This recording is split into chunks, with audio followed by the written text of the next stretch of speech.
মিতু সবসময় বলতো, ভাইয়া তুমি একদিন অনেক বড় হবে। সে হাসত, স্বপ্ন দেখত, কিন্তু কেউ জানত না সে নিজের স্বপ্নটাই অর্ধেক করে দিয়েছে। রাফি আর মিতু, দুই ভাই বোন, ছোট শহর, সাধারণ পরিবার। বাবা ছিলেন স্কুল শিক্ষক। হঠাৎ একদিন সব বদলে গেল। বাবা আর ফিরলেন না। সংসারের দায়িত্ব এসে পড়ল রাফির ওপর। মিতু তখন কলেজে পড়ে। তার স্বপ্ন ডাক্তার হওয়া, কিন্তু সে কখনো জোর করেনি। একদিন রাফি শুনে ফেলল, মিতু বলছে, হয়তো আর ভর্তি হব না মেডিকেলে, ভাইয়ার উপর চাপ বাড়বে।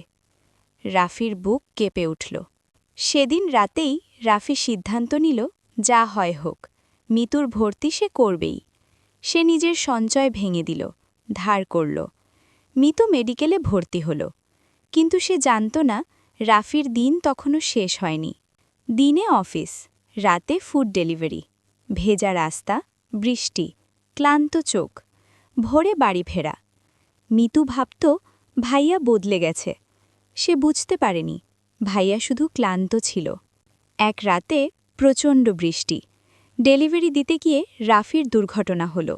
সব কিছু থেমে গেল। হাসপাতালে পৌঁছে মিতু প্রথমবার সত্যিটা জানল। রাফি নিয়মিত রাতের কাজ করত। ডাক্তারের হাতে তার ফোন, স্ক্রিনে লেখা, মিতুর টিউশন ফি আগামী মাসের ৭ তারিখের আগে জোগাড় করতে হবে। মিতুর চোখ ঝপসা হয়ে গেল। সে বুঝল তার স্বপ্নের অর্ধেকটা ভাইয়া নিজের কাঁধে নিয়ে চলেছে। রাফির জ্ঞান ফিরল। মিতু তার হাত ধরল। ভাইয়া, আমি ডাক্তার হব, কিন্তু তোমাকে ছাড়া না। রাফি মুচকি হাসল। তারপর বলল, তুই ডাক্তার হলেই আমার স্বপ্ন পূরণ হবে। মিতু সত্যি ডাক্তার হল। কয়েক বছর পর মিতু ভাইয়ের নামে একটা চিকিৎসা কেন্দ্র খুলল। সেখানে মিতু নিয়মিত অসহায়দের বিনামূল্যে চিকিৎসা সেবা দেয়। ওই চিকিৎসা কেন্দ্রের দেয়ালে লেখা ছিল, স্বপ্ন একার হলে ছোট হয়, ভাগ করে নিলে বড় হয়। যে মানুষটা তোমার স্বপ্নে বিশ্বাস করে, হয়তো সেই নিজের স্বপ্নটা ত্যাগ করেছে। গল্পটি ভালো লাগলে লাইক দিয়ে চ্যানেলটি সাবস্ক্রাইব করো। ধন্যবাদ।